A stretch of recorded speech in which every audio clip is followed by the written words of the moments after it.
Hello everyone, that Manga Kid here to do a very belated manga haul for August and September of 2021. I put this off forever, and then I ended up getting a lot more manga in October than I thought, so I now have to separate the two videos. So here's a very belated August/September manga haul. I did get one anime series that is the complete collection of Eureka 7. This is all 50 episodes on Blu-ray. I've seen, I believe, the first 25-ish and a couple episodes into the second season of this when it was on Netflix years ago, and then I didn't finish it before it went off of Netflix, and I regretted it. And I've been buying a lot of anime from a used media store in my area during the pandemic because I can order from them online, and I like to support them even before the pandemic, but I figured I would try to support them even more during the pandemic. So I started buying a lot of anime series that, I was interested in or had an interest in at one point and figured I might as well own it. But this one, I haven't finished watching it yet. I'm going to restart it from the beginning. But I now have it, so I don't have to worry about not being able to finish the series, because I was quite enjoying it. It's a mecha series, obviously, but I really liked the characters. I thought the romance was good, and it was just really charming and really action-packed, and the animation was really cool. And so it was something that's always stuck in my mind that I really wish I had finished the series before Netflix took it off. But so I'm excited to jump into it. And then in that I got in August. The only other thing I got in August was box set number 3 of Fantagraphics, the complete Creepacks. I cannot show you the box it came in because it is just full of nakedness. So this is volume 5. This one's American Stories. So Guido Creepacks was a Italian comic graphic novelist, and Fantagraphics is releasing 10 of these massive heavy hardcovers of his entire life's work in comics. And so the main character of a lot of his stories is Valentina. However, he did do some comic versions or his own interpretations of things like Frankenstein and Dr. Jekyll and Mr. Hyde, Dracula, things like that. And there's some other stories that he created that didn't involve Valentina, but for the most part, his character Valentina is the main character. And it's an erotic comic, so there's a lot of nudity, there's a lot of sensual themes and things. But it's all very psychological and dreamlike, and the art is just absolutely incredible. I can try and show some, but I need to be very careful. And then each one has interviews and different things at the back of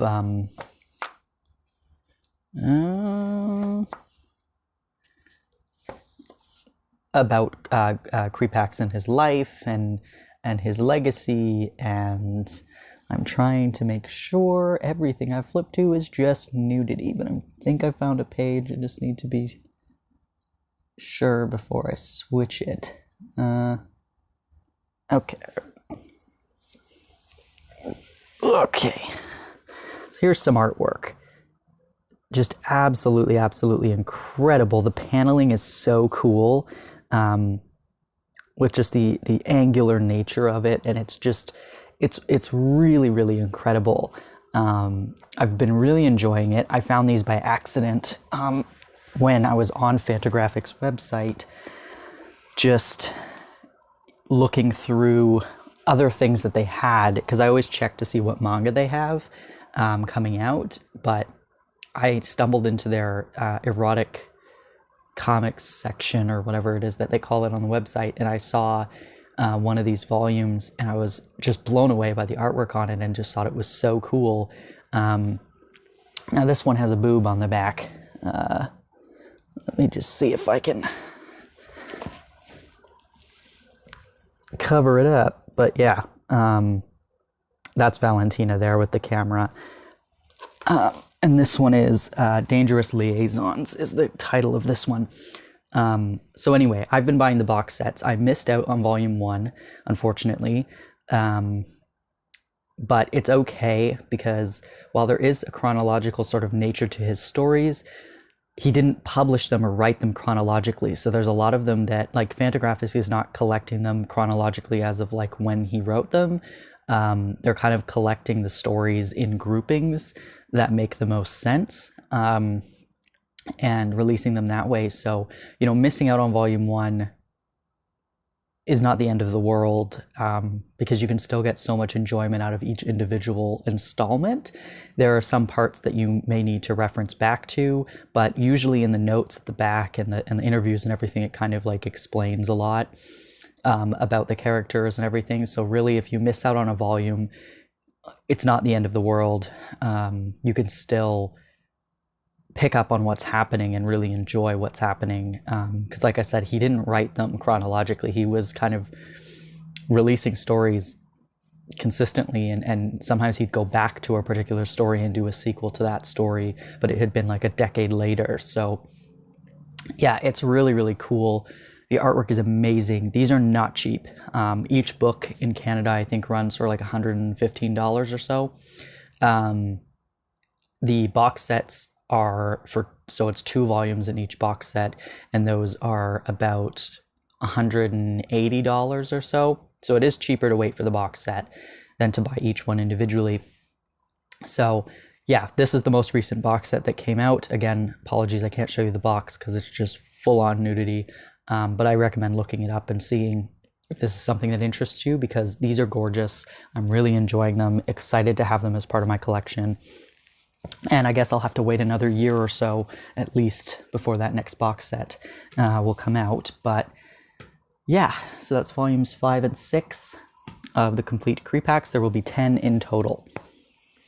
Next up in, what month was that? September, I got a couple new volumes and a bunch of used volumes. So I got volume 3 of Jealousy by Scarlett Barrico. This is a BL series that I've been really, really, really enjoying. It's a Yakuza story, and it's pretty violent. It's pretty horrible, but I really, really like the characters. I think, I can't show you that either. There's a lot of nudity in this one as well. But I've really been enjoying Scarlett Barrico's works, and Jealousy is just one that keeps me on the edge of my seat every time a volume comes out. So I was super stoked to get this one finally. And then the only other new stuff I bought in September was volumes 1 and 2 of Gambling Apocalypse Kaiji, put out by Denpa. Now this one is an older series from the 90s or 80s, I think it's from the 90s. And it's about Kaiji, who's in debt, and he ends up getting into some kind of deal with a Yakuza group who puts him on a ship to compete in this gambling sort of game, where he can hopefully win it all and pay off his enormous debt, or potentially end up in a worse off situation. And so this is a very, very long running series. I believe there will be 6 of these 2-in-1 Denpa releases, which will cover the first arc of the story, the first initial arc of the story, because there's a bunch of spin-off series, and I believe this is still ongoing today, if I remember correctly. So very popular series, but I think at least for sure we're going to get 6 of these omnibuses. I was blown away by this, honestly. It was one that I've been trying to buy Denpa releases because I really think they're gorgeous and I like the titles they're getting and I want to support them. But this was one that I saw and I went, I don't know if I'm going to like this one. I don't know how I feel about it. And then it went on sale. These 2 volumes were on sale and I figured, you know what? I'm going to just pick it up, see what's up. And I really, really, really enjoyed these. The story was so captivating. The characters, Kaiji, in particular, was or is a pretty interesting guy. And I just wanted to know what happened. Like, honestly, I just kept reading and reading and reading. I couldn't put it down. So I'm very excited to get more volumes of this at some point soon, but highly recommend Gambling Apocalypse Kaiji, because this is one that I know a lot of people had been wanting in English for a very long time. And Denpa's been doing that, licensing titles that a lot of people have been waiting so long for. And I just want to support that and purchase what I can from them to make sure they keep going into the future and doing the great work that they're doing. So really, really enjoyed that one. And then, because I was in a slump, I have not been able to buy much manga this year just because Chapters has had like no manga sales since I think it was February or something that they had the Viz sale. But typically, Chapters, where I buy all my manga, would have sales like every couple months, and there'd be a different publisher sale or just a general manga sale, and there have been none of those all year since February. And I was in a slump, and I really wanted some new things to bite into, and so went on eBay, and I found a few series that I thought were interesting, one of which was Limit. This is by Keiko Suenobu. It is a 6-volume horror series about this high school, I believe, high school class that goes on a field trip. It's supposed to be like a overnight or a few nights camping trip sort of situation where they go to a cabin in the woods. Their bus ends up crashing and only a few of them survive. And so it turns into a situation where a lot of the inner demons of these characters sort of come out while they're in a situation with no adults, no rules or anything. They're kind of having to make their own rules, and it's very, we get to learn about the backstories of these characters and why, when they were put in this very stressful situation, are they reacting the way that they are. It was pretty good. This is a very old Vertical series. These are tiny volumes. Here's a spoiler for what you're going to see next, but this is a regular sized, volume. This is the size of this Vertical volume.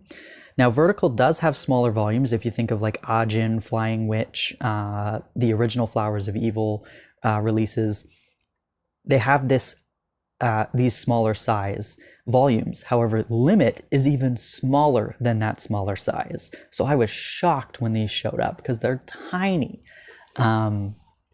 I do like it. I think if everything was printed like this, we'd have a lot more space on our shelves.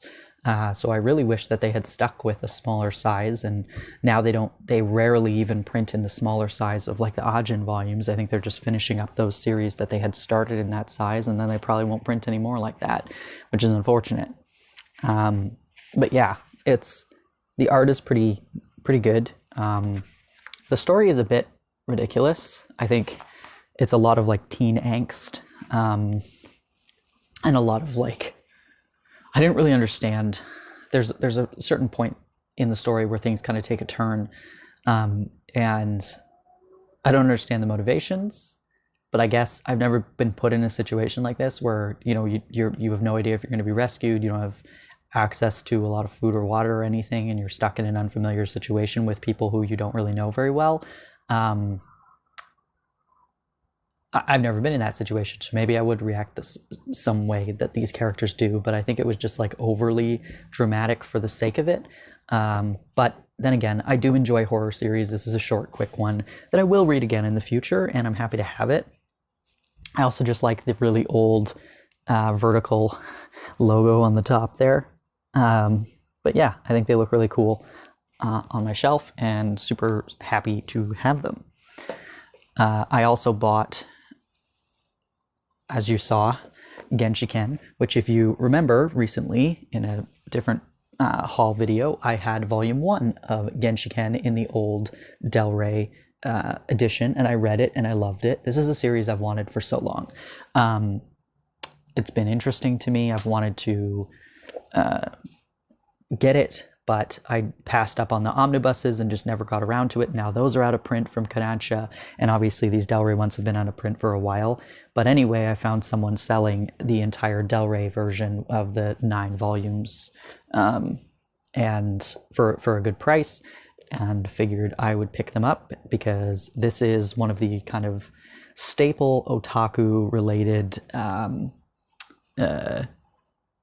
series, and I haven't read it yet, so stoked to have them. I really like the red spines with the yellowy greenish lettering, and yeah, I haven't read any further. Like volume 1 I read earlier this year when I bought the original volume 1 I have, so I haven't had a chance to read any further. As you can see, my bookmark that I just pushed into the book is right at the beginning of volume 2, so I haven't read any further, but I'm very excited to, because I really enjoyed what I read of it last time, so happy about that. And then the final title that I got, also used on eBay, is Love Roma, and I do already have a review video up of this series because I crushed it pretty soon after I bought it. It is 5 volumes long by Minoru Toyoda. This was amazing. I don't hear very many people talking about it. This is a comedy shonen romance series that is just hysterically funny. Please go check out my review video if you are at all interested in this series. I think the art is so charming. The characters are hilarious. It's just, I was laughing out loud at several points reading this. It was so incredible. I cannot believe this is also an old Del Rey title, and the spines are super cool. Like the pop of color there is just amazing. This blew me out of the water. Like I can't believe that more people are not, trying to pick this up or have heard of it or have it in their collections. I just don't understand how this has gone under the radar. It is so funny. You want a slice of life romantic comedy, this is the one for you. It's so funny. And that is everything that I picked up in August and September of this year. Very, very happy about everything I got. And yeah, thanks for watching.